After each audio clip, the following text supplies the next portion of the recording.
SRT education में आप लोगों का स्वागत है। आज आप देखेंगे सीटेट केंद्रीय अध्यापक पात्रता परीक्षा से संबंधित आपको क्वेश्चन मिलेंगे। एक सेट का आपका फुल रिव्यू मिलेगा। एक वीडियो में मतलब माने आपको 150 क्वेश्चन का एनालिसिस किया जाएगा और प्रत्येक क्वेश्चन का मतलब एक्सप्लेनेशन भी बताया जाएगा। यानी कि क्वेश्चन के साथ साथ एक्सप्लेनेशन होंगे। और ये फेज नंबर 1, 1 to 5 के लिए आपका वीडियो है, जो आपको 150 क्वेश्चन पूछे जाते हैं। बाल विकास एवं शिक्षा नीति से 30 अंक के, भाषा प्रथम से 30 अंक के, और भाषा द्वितीय अंग्रेजी से माने हिंदी अंग्रेजी दिया हो तो 30 अंक के, और गणित से 30 अंक के, और पर्यावरण अध्ययन से 30 अंक। यानी टोटल मिलाकर के देखा जाए तो सीबीटी मोड का है, कंप्यूटर बेस्ड टेस्ट का है, जो 150 क्वेश्चन में 150 मार्क्स का होता है। नो नेगेटिव मार्किंग होती है। इसका नकारात्मक मूल्यांकन नहीं किया जाता। अवधि 150 मिनट का होता है। 150 क्वेश्चन 150 मिनट के, एक क्वेश्चन 1 मिनट के होते हैं। तो आज की वीडियो में आप जानेंगे बाल विकास से संबंधित। ये सेट नंबर 1 है। इस सेट में मतलब मैंने आपको पूरा डिटेल बताया जाएगा, जिसमें मतलब आपको आंसर के साथ साथ आपको पूरे क्वेश्चन का एनालिसिस भी किया जाएगा। चलिए, अगर एसआरटी एजेंट पर पहली बार आए चैनल को सब्सक्राइब कर दे, लाइक कर दे और शेयर भी कर दे।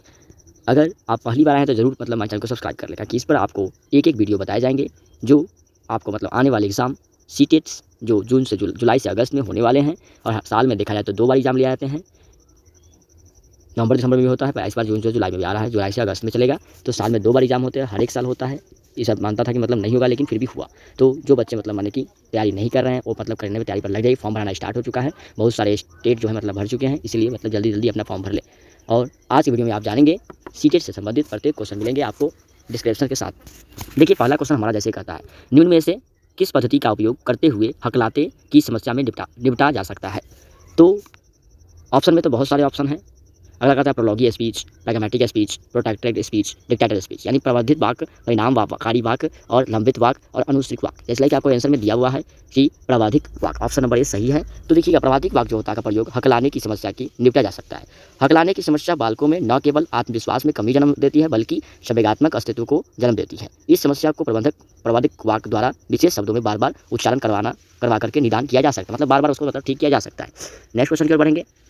कहता है निःशुल्क एवं अनिवार्य बाल विकास अधिनियम 2009 दिव्यांग बच्चों की निम्नलिखित शुल्क शिक्षा के लिए अधिकारों को सुनिश्चित करता है। मतलब कौन सा 2000 में अधिनियम लगाया बच्चों के लिए जो अनिवार्य शिक्षा दिया गया है। तो देखिए, ये 3 वर्ष से 18 वर्ष तक, 6 वर्ष से 14 वर्ष, 6 वर्ष से 18 वर्ष, 6 वर्ष से 22 वर्ष। तो हमारा आंसर हो जाएगा बी, 6 वर्ष से 14 वर्ष तक के बच्चों को। क्योंकि निःशुल्क एवं अनिवार्य बाल शिक्षा अधिकार अधिनियम 2009 के दिव्यांग बालकों की निःशुल्क शिक्षा दी गई है। 6 वर्ष से लेकर के 14 वर्ष तक के बालिकाओं के शिक्षा के अधिकारों को सुनिश्चित करता है। इसमें भारत के 6 से 14 वर्ष तक के हर बच्चे को निःशुल्क और अनिवार्य शिक्षा प्रदान करने के लिए शिक्षा अधिनियम 2009 बनाया गया, और तथा पूरे देश में 1 अप्रैल 2010 को लागू कर दिया गया। इसके तहत कोई भी विद्यालय बच्चों को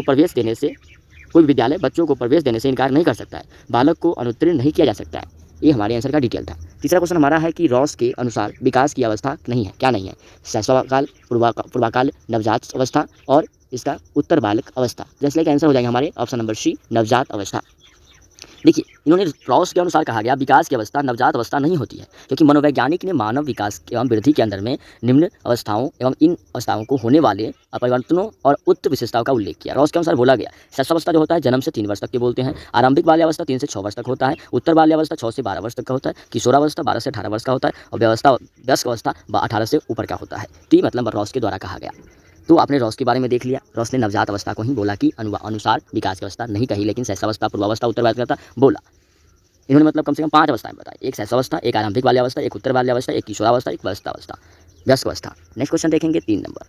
यदि मेरी कक्षा के अधिकांश बच्चे शरारती हैं तो उनके वांछित व्यवहार परिवर्तन के लिए सबसे अच्छा तरीका होगा, क्या होगा। शारीरिक दंड, कक्षा से निष्कासन, पुरस्कार, निर्देशन और परामर्श। तो हमारे ऑप्शन हो जाएंगे डी, निर्देशन और परामर्श। निर्देशन और परामर्श जरूरी होता है। कई कक्षा के अधिकांश बच्चे शरारती हैं तो उनके वांछित व्यवहार के परिवर्तन के लिए सबसे अच्छा तरीका होगा कि बच्चों को उचित निर्देशन और परामर्श दिया जाए, तब बच्चे सुधर सकते हैं। नेक्स्ट क्वेश्चन देखा जाए 5 नंबर।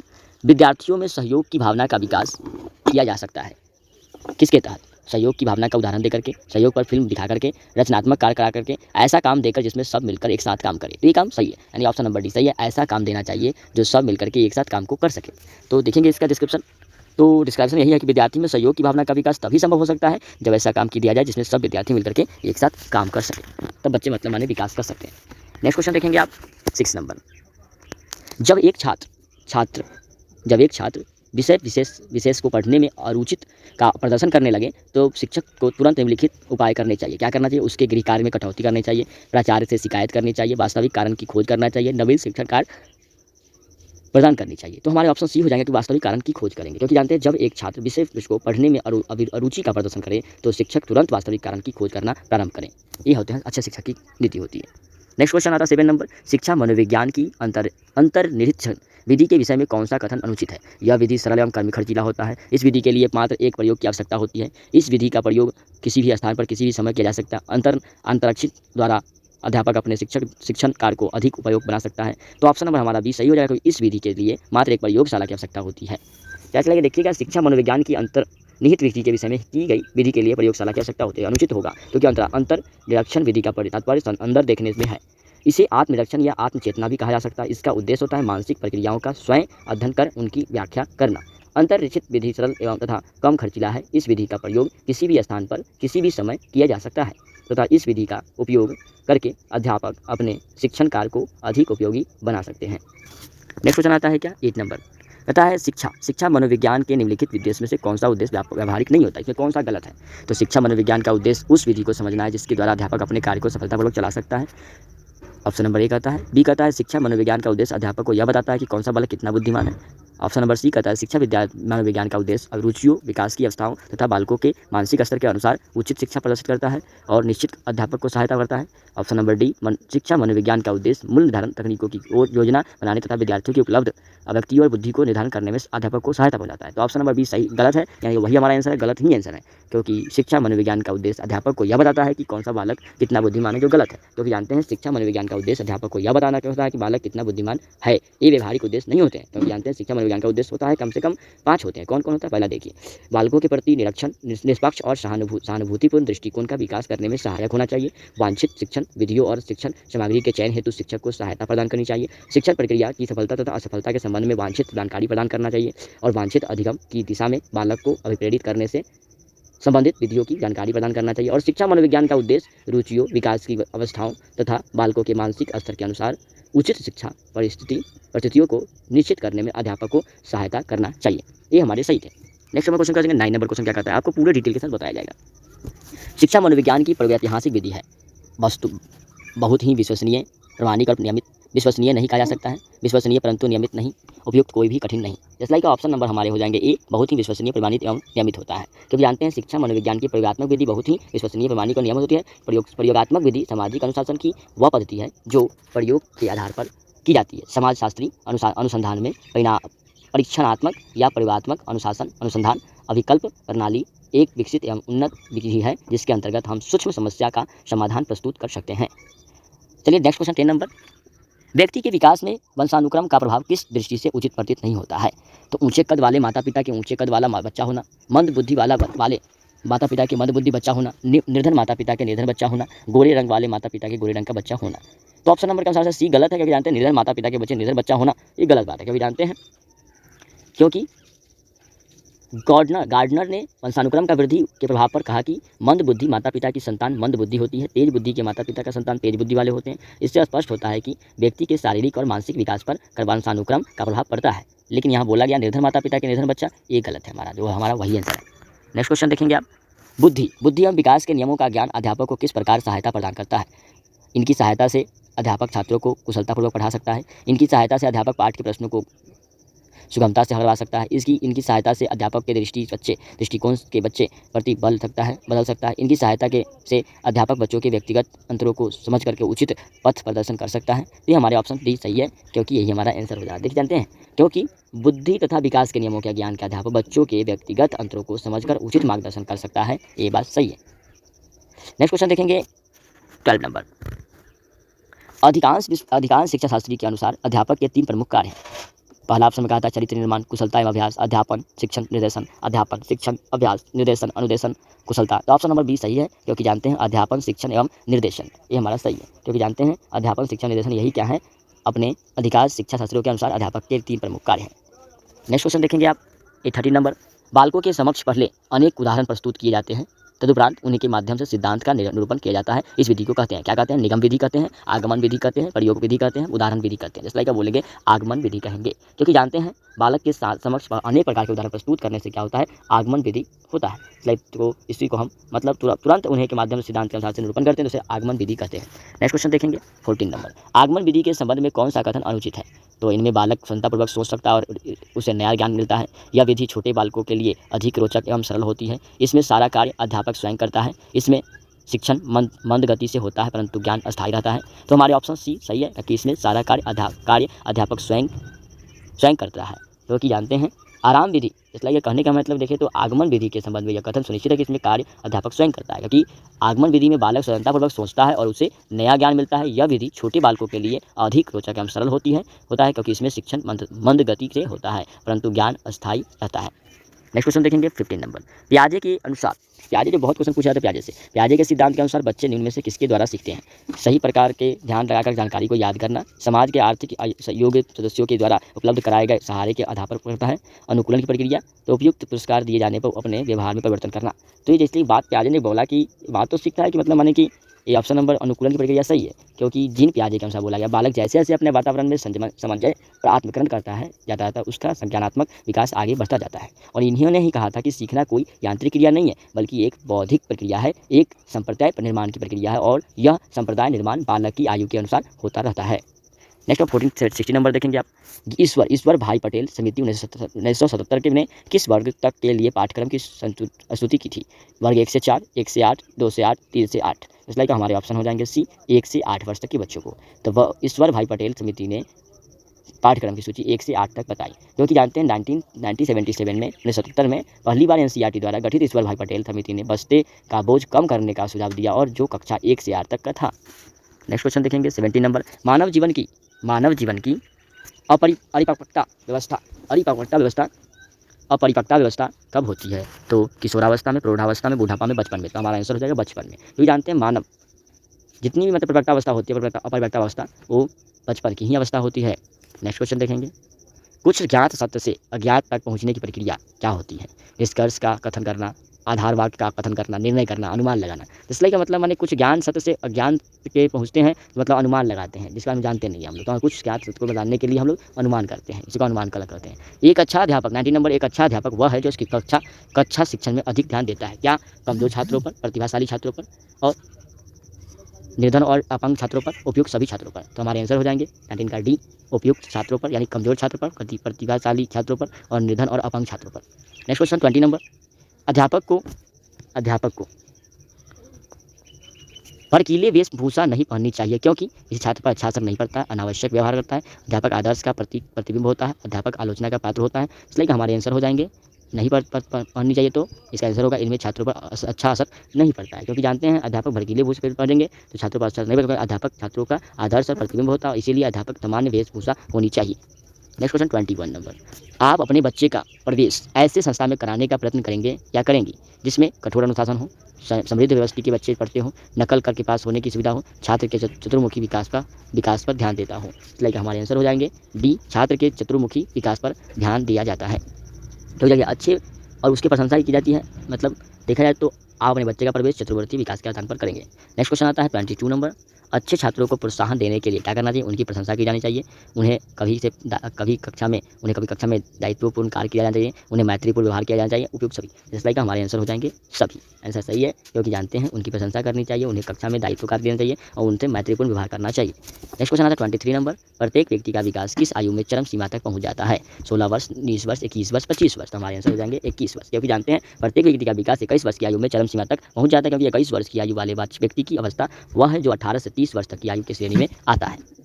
Next question 22 number. शैशवावस्था की उम्र है क्या है? तो शैशवावस्था की उम्र क्या है? तो देखिएगा 0 से 14 सप्ताह, 0 से 1 वर्ष, 0 से 2 वर्ष, 0 से 6 वर्ष। देखा जाए तो 0 से 2 वर्ष को बोलते हैं शैशवावस्था आयु में, जबकि पूर्व प्रतिकाल की अवस्था गर्भाधारण से लेकर के जन्म तक की होती है। Next question. अध्यापक को अपनी जानकारी नवीनतम बनाने के लिए क्या करना चाहिए? दैनिक समाचार पत्रों को नियमित पढ़ना चाहिए, विषय से संबंधित नवीन साहित्य का अध्ययन करना चाहिए, शैक्षिक गोष्ठियों में भाग लेना चाहिए, उपयुक्त सभी कार्य करना चाहिए। तो ये हमारे ऑप्शन सही है डी, उपयुक्त सभी काम करने चाहिए। तो अध्यापक को अपनी जानकारी वर्तमान रखना है तो दैनिक समाचार पढ़िए, विषय से संबंधित मतलब नवीन ज्ञान रखिए और शैक्षणिक गोष्ठियों का भाग लेना चाहिए। बात सही तीनों होगा। एक शिक्षक। Next question 26 number. एक शिक्षक की पसंद का वह छात्र होता है जो क्या हो? उच्च परिवार का हो, अधिक स्वस्थ हो, अधिक ज्ञान पालक हो, अधिक क्रियाशील हो। इसलिए हमारे आंसर हो जाएंगे अधिक क्रियाशील हो। नेक्स्ट क्वेश्चन आता है 27 नंबर। एक प्रखर बुद्धि बालक यदि कक्षा में अनुशासन हो रहा है तो अनुशासन हीन हो रहा हो तो क्या करना चाहिए? उनकी परवाह नहीं करनी चाहिए, उसे कठोर दंड दिया जाना चाहिए, उसके अभिभावक से शिकायत की जानकारी करनी चाहिए, उसकी समस्या को समझने का प्रयास किया जाना चाहिए। हमारा आंसर हो जाएगा उसकी समस्या की ऑप्शन नंबर डी, उनकी समस्याओं को समझने का प्रयास किया जाना चाहिए, किस लिए हो रहा है, नहीं हो रहा है। 28 नंबर जानेंगे। तो 28 कहता है क्या, देखेंगे। एक छात्र कक्षा में लगातार 2 वर्षों से अनुत्तीर्ण हो रहा है, कक्षा अध्यापक के रूप में क्या है?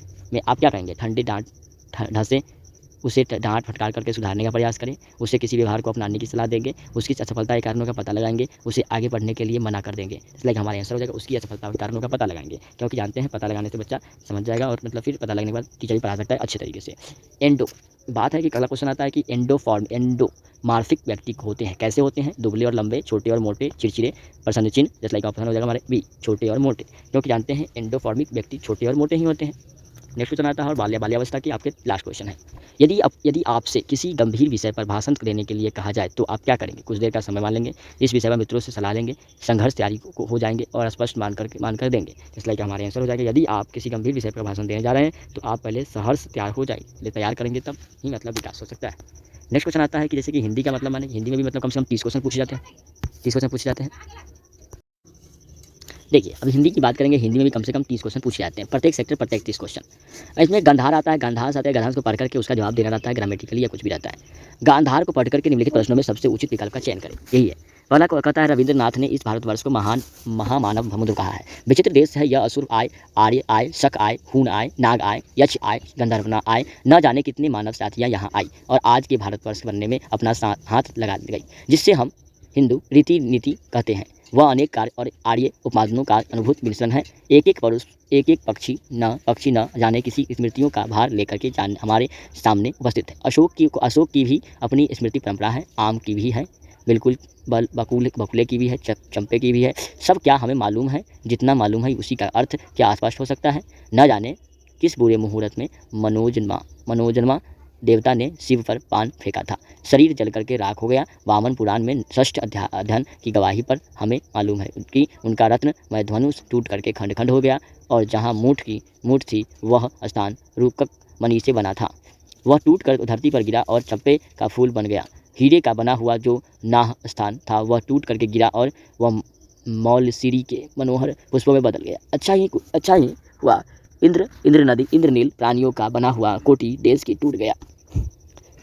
सुंदर पाटल पुरुषों में परिवर्तन को हो जाता है, यही बुरा नहीं होता है कि, लेकिन सबसे सुंदर बात यह है कि चंद्रकांता मणियों का बना हुआ मध्य प्रदेश टूट करके चमेली बन गया और विदुम की बनी निम्न स्तर कोटि बेला बन गई। स्वर्ण को जीतने वाला कठोर धनुष जो धरती पर गिरा तो कोमल फूलों में बदल गया। स्वर्गीय वस्तुएं धरती से मिले बिना मनोहर नहीं होती। इसलिए कि ऐसे क्वेश्चन मतलब सारांश मिलेंगे आपको एग्जाम में और प्रत्येक का क्वेश्चन का जवाब देना है। जैसे कि पूछ दिया यहाँ पर किस पुराण में मनोजन्मा देवी की कथा लिखी गई, तो बताया कि वामन पुराण में लिखा गया। वामन पुराण मतलब मनोजन्मा देवी का कथा लिखा गया, जिसने शिव और कामास्त्र का प्रयोग किया था और क्रोधवश शिव के त्रिनेत्र से भस्म होकर के वह 5 पौधों में बदल गया। भारत को महामानव समुद्र क्यों कहा गया है? क्योंकि जानते हैं ऑप्शन में है कि आपका अत्यधिक संख्या में समुद्र होने के कारण, अधिक संख्या में होने के कारण, जाति के अधिक संख्या होने के कारण, मानव के समुद्र के होने की वजह से। इसलिए हमारा आंसर हो जाएगा जाति के अधिक संख्या होने के कारण, क्योंकि जानते हैं भारत में बहुत सारी जातियां ने वास किया। असुर आए, आर्य आए, शक आए, हून आए, नाग आए, यक्ष आए, गंधर्व आए, जैसी जातियाँ भारत में आई और आज के भारतवर्ष बनाने में अपना अपना योगदान दे दी। यही मतलब माने कि आंसर हो जाएगा आपका ऑप्शन नंबर सी 32 का। 33 का क्वेश्चन कहता है क्या, हिंदू रीति डैश उपासनाओं का मिश्रण है। मनोजन्मा देवी, शिव के स्मृतियों के, आर्य और आर्यतर के क्योंकि है, क्योंकि जानते हैं आर्य आर्यतर से क्या हुआ, हिंदी रीति अपनाया गया। नेक्स्ट क्वेश्चन देखेंगे, मनोजन्मा शब्द का प्रयोग किस देवता के लिए किया गया है? तो ऑप्शन हमारे हो जाएंगे क्या, शिव, ब्रह्मा, इंद्र, कामदेव। तो हमारे आंसर हो जाएंगे कामदेव के संपर्क से। नेक्स्ट क्वेश्चन आता है कि धनुष का हीरे वाला भाग धरती पर गिरने के किस रूप को प्रवर्तित करता है? चंपा के फूल में, चमेली के फूल में, मौलसरी के फूल में, बेला के फूल में। तो हमारे आंसर हो जाएंगे क्या, तो हमारे आंसर हो जाएंगे धनुष के मौलसरी के फूल के रूप में प्रवर्तित होता है। नेक्स्ट क्वेश्चन देखेंगे, धनुष का वह भाग किससे बना था जिसके टूटने से चमेली फूलों की उत्पत्ति होती है? रुक्मणी से, विदुम से, इंद्रनील से, चंद्रकांत मणि से। हमारे ऑप्शन नंबर डी हो जाएंगे। आर्यतर शब्द का प्रयोग किन 2 शब्दों के उपयोग से किया गया है? आर्य और तर, आर्य और इतर, आर्य और एतर, आर्य और अतर। इसलिए हमारे ऑप्शन हो जाएंगे बी, आर्य और इतर। मनोहर 38 मनोहर शब्द समास के किस भेद से संबंधित है? मनोहर तत्पुरुष समास। तत्पुरुष समास में क्या होता है, मनोहर की भावना की व्यक्त की जाती है। तो 38 के हमारे आंसर हो जाएगा मनोहर। तो देखेंगे आप, तो मनोहर कहने का मतलब विग्रह मन को हरने वाला मनोहर कहलाता है। नीचे दिए वक्त को शब्द का कोटि का समानार्थी बताइए। कष्ट, करोड़, कठोर, कुसुम। तुम्हारे आंसर हो जाएंगे आपके करोड़। करोड़ जस्ट लाइक का कोटि शब्द का समानार्थी कपड़े होता है, वह एक सल्व शब्द है। कौन? करोड़। नेक्स्ट क्वेश्चन आता है कि निम्नलिखित कविता पंक्ति को पढ़ करके दिए प्रश्न का उत्तर दीजिए 14 से 45 तक का। हरा भरा हो जीवन अपना, स्वस्थ रहे संसार, नदियाँ पर्वत हवा पेड़ से आती है बहार, बचपन कोमल तनमन लेकर आए अनुपम जीवन लेकर, जग से तुम और तुमसे है ये प्यारे संसार, हरा भरा हो जीवन अपना, स्वस्थ रहे संसार। लताएं पौधे डाली, वृंद लताएं पौधे डाली, चारों ओर भरे हरियाली, मन में जगे उमंग, यही है सृष्टि का उपहार, और हरा भरा के हो जीवन अपना, स्वस्थ रहे संसार। मुश्किल से मिलता है जीवन, पर्यावरण सुरक्षित ना हो तो सब बेकार, हरा भरा हो जीवन अपना, हरा भरा रहे संसार। ये बात है कहानी। कहने का मतलब है कि 40 में कहा क्वेश्चन कि हरा भरा जीवन का अर्थ क्या होता है? लाइक पेड़ पौधे से घिरा हुआ, बड़े रंगों में से भरा हुआ, हरियाली युक्त। नहीं लाइक हमारे आंसर हो जाए खुशियों से परिपूर्ण, जैसे लाइक का हरा भरा। तो पंक्ति के अनुसार से हरा भरा मतलब खुशियों से संबंधित होगा। 41 में कहता है कौन सी चीज़ें बाहर लेकर आती हैं? पेड़ की हवा, नदिया की आवाज़, पहाड़ की आवाज़, यानी कि हमारे। और नेक्स्ट कहता है समस्त प्रकृति उपधारणा। हमारे आंसर हो जाएगा समस्त प्रकृति उपधारणा। 41 का हमारा जाएगा समस्त प्रकृति उपधारणा हो जाएगा। नेक्स्ट आता 42 में कहता है क्या? कवि ने सृष्टि का उपहार किसे कहा है? पौधे की व डाली का, वृंद लताएं को, हरा भरा जीवन को, प्राकृतिक सुंदर और उससे उत्पन्न होने वाले खुशी को। तुम्हारे आंसर हो जाएगा प्राकृतिक सुंदरता और उससे उत्पन्न होने वाली खुशी से है। नेक्स्ट क्वेश्चन आता है कवि यह संदेश देना चाहता है कि चंदन के पेड़ लगाने चाहिए, जीवन में बेकार है, और पर्यावरण संरक्षण में ही जीवन संभव है, और प्राकृतिक में पेड़ पौधे के बारे में पर्वत शामिल नहीं होना चाहिए, पर्वत शामिल है। तुम्हारे आंसर हो जाए पर्यावरण संरक्षण में ही जीवन संभव है। ऑप्शन नंबर सी 43 का। नेक्स्ट क्वेश्चन देखेंगे आप, तो 43 का देखेंगे। नेक्स्ट क्वेश्चन 44 नंबर, जग से तुम और तुमसे है ये प्यारा संसार। पंक्ति के माध्यम से कवि कहना चाहता है कि संसार का अस्तित्व व्यक्ति से स्वतंत्र है, व्यक्ति और संसार दोनों का अस्तित्व एक दूसरे का निर्भर करता है। सी में कहता है संसार चलाने के लिए व्यक्ति की आवश्यकता होती है। चौथा कहता है डी व्यक्ति का अस्तित्व संसार से संबंधित है। जैसे लाइक हमारे ऑप्शन हो जाएंगे आंसर सी, संसार चलाने के लिए व्यक्ति की आवश्यकता होती है। ये बात तो सही है, क्योंकि 45 का हो जाए 44 का हो जाएगा सी। तो हमारे देखेंगे 44 का, जैसे कि बोला गया कि मतलब हमारे दोनों अस्तित्व क्या होते हैं? एक दूसरे पर निर्भर होते हैं। कौन? व्यक्ति और संसार। नेक्स्ट क्वेश्चन देखेंगे अनुपम से अभिप्राय है क्या? जिसकी उपमा न की जा सके, सुखद, आनंद, मनोहरी। इसलिए हमारे आंसर हो जाएगा जिसकी उपमा न दी जा सके, जिनकी उपमा न दी जा सके उसे बोलते हैं अनुपम कहते हैं। इसका मतलब देखेंगे यानी कि जिसकी अनुपम न की जाए उसे अनुपम कहते हैं। नेक्स्ट क्वेश्चन नीचे दिए शब्दों में प्रश्न सबसे सही शब्द उपयुक्त उत्तर का प्रयोग करें। भाषा सीखने का उद्देश्य क्या है? प्रत्येक स्थिति में भाषा का प्रयोग करना, आदेश निर्देश दे पाना और सुन पाना, दूसरे की बातों को समझ पाना, अपने मन की बात करना। जैसे हमारे आंसर हो जाएंगे प्रत्येक स्थिति में भाषा का प्रयोग कर पाना। यही बात हमारा आंसर है। देखिए भाषा संप्रेषण का माध्यम होता है, अर्थात अपने विचारों की व्यक्ति दूसरे विभाग का ग्रहण करना। मुख्य उद्देश्य यही है कि विकल्प प्रत्येक स्थिति में भाषा का प्रयोग होना पाना ही भाषा सीखने का उद्देश्य है। नेक्स्ट देखेंगे 47 नंबर, कविता कहानी पर चर्चा करने एवं प्रश्न पूछने का उद्देश्य है। भाषा की विभिन्न घटनाओं को अनुभव करना, कल्पनाशीलता का पोषण करना मात्र। भाषा सीखने का अवलोकन, साहित्य प्रति बच्चों की अभिरुचि जगाना। तुम्हारा आंसर हो जाएगा आपका डी नंबर, कल्याणशीलता का पोषण करना और मात्रा है। कल्याणशीलता का पोषण करना पात्र है। तो यहाँ पर देखेंगे 47 का यही कल्याण करता है। 48 कहता है कि दूसरी कक्षा में पढ़ने वाला मोहन हिंदी की कक्षा में अपनी मातृभूमि में बात करता है कि आप क्या करेंगे? उसकी भाषा को समझने की कोशिश करेंगे, बाकी बच्चों के उसे उनकी भाषा सीखने के लिए कहेंगे, उसे डांटने की वह कक्षा में मातृभाषा का प्रयोग ना करे, उसे बिल्कुल अनदेखा कर पढ़ाते हैं। इसलिए हमारे आंसर हो जाएंगे ए, उसकी भाषा को समझने की कोशिश करेंगे। नेक्स्ट क्वेश्चन कहता है क्या 49 नंबर, भाषा का प्राथमिक रूप क्या है? सांकेतिक, व्यवहारीकरण या लिखित या मौखिक। तुम्हारा आंसर हो जाएगा सांकेतिक। इसलिए का यदि कोई बच्चा हिंदी की कक्षा में अपनी मातृभाषा को व्यक्त करता है तो मतलब समझिए तो उनकी भाषा को समझना कोशिश करेंगे, यानी कि इसका आंसर हो जाएगा आपका भाषा या संप्रेषण के वे सभी साधन माने जाते हैं। इसमें विचारों और भावनाओं को प्रतीकात्मक बनाया जाता है, जिससे कि अपने विचारों और भावों को दूसरे से संपूर्ण ढंग से कहा जा सके। अतः भाषा का प्राथमिक रूप यही है, यानी संकेत। नेक्स्ट क्वेश्चन देखेंगे आप 50 नंबर, प्रायः कक्षा में अधिकतर बच्चों में व्याकरण संबंधी त्रुटियाँ पाई जाती है, जिस कारण उनका भाषा विलक्षण और भाषा शिक्षण अधिनियम स्त्रियों को यह कथन भाषा संबंधी किस प्रकार से संबंधित है? व्यवहारिक संबंध, दृष्टि संबंध, वर्तनी संबंध, उच्चारण संबंध। व्याकरण संबंध हो जाएगा, ये वाला प्रश्न व्याकरण संबंध। ठीक है 51 का कहता है क्या?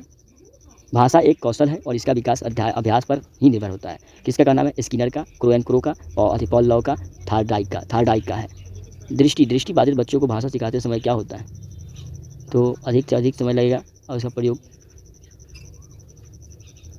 किया जा सकता है, इसलिए हमारे आंसर हो जाएंगे अधिक से अधिक मौखिक भाषा का प्रयोग होगा। ऑप्शन नंबर ए 52 का ए। ये जानते हैं सुन का अर्थ होता है ग्रहण करना, यानी कि क्योंकि वे सुनकर अर्थ को ग्रहण करते हैं इसीलिए जितना ज़्यादा हो सके उनसे बात करें।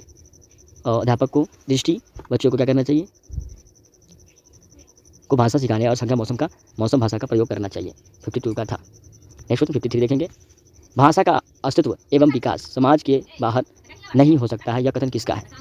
चॉस्की, ओरेनी, वाइगोस्की, जीन पियाजे। इन्होंने मतलब ओरेनी ने कहा कि भाषा का अस्तित्व ये विकास के समाज के बाहर नहीं हो सकता, क्योंकि जानते हैं ओरोरीन है। ये देखिए भाषा विकास मतलब कहा था, ओरोरीन ने कहा था। अगला 54 नंबर कहता है मौखिक भाषा की आकलन का सर्वोत्तम तरीका क्या है? अंत्याक्षरी, प्रश्नों के तदसुता उत्तर देना, अनुभव बांटना और बातचीत करना, किताब पढ़ना। तो हमारे आंसर हो जाएंगे अनुभव पाठ व बातचीत करना। 54 ये अनुभव की बात है, बांटना है। Next question 55 number. भाषा की प्रकृति के संदर्भ में निम्नलिखित में से कौन सा कथन सत्य नहीं है?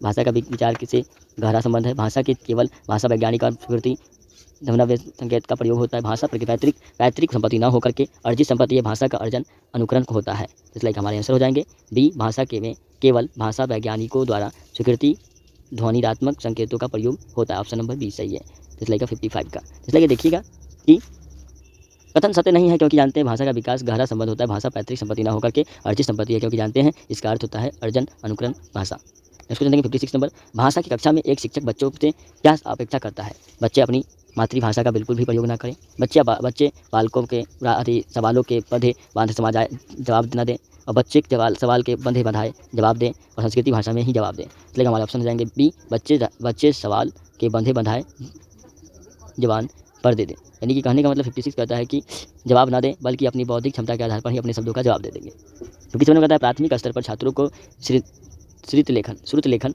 लिखना शिक्षण कार्य का अनिवार्य अंग है, क्योंकि श्रुत लेखन छात्रों को तीव्र गति से सीखने में क्रिया प्रेरित करती है। इसके द्वारा छात्रों के श्रवण कौशल एवं लेखक कौशल की परीक्षा होती है। ये बात सही है। ग्लूकोज अधिक नहीं होता, नहीं। देखिए ऑप्शन नंबर बी सही है, क्योंकि इसका आंसर दिखेंगे यहाँ पर 57 का। इसके द्वारा छात्रों के श्रवण कौशल और लेखक कौशल की परीक्षा होती है। इसमें देखेंगे आप लोग, इसके द्वारा छात्रों के श्रवण शक्ति एवं लेखक कौशल की परीक्षा होती है। 58 में कहता है कक्षा में कुछ बच्चे सीखते समय वर्तनी संबंधी त्रुटियां करते हैं, भाषा शब्द के शिक्षण के रूप में आप क्या करेंगे? तो पहले ऑप्शन के अनुसार से शब्दों का सही लेखन हुए, बच्चों को दोनों तरफ से शब्दों का अवलोकन करके अंदर चहनाने का प्रयास करेंगे। 59 में कहता है कि किसके अनुसार मूल्यांकन वह प्रक्रिया जिसके द्वारा अध्यापक व छात्र इस बात का निर्णय करते हैं कि शिक्षक के लक्ष्य को प्राप्त किया जा रहा है और या नहीं। तो इन्होंने कहा किसने? तो कानवेक ने कहा। अच्छा, तो हमारे हो जाएंगे कार्नेक जैसे लगा ब्लूम के नहीं होगा, एडवांस नहीं होते हैं वैसे कौन, यानी कि इसमें आंसर हो जाएगा काल्नबेक।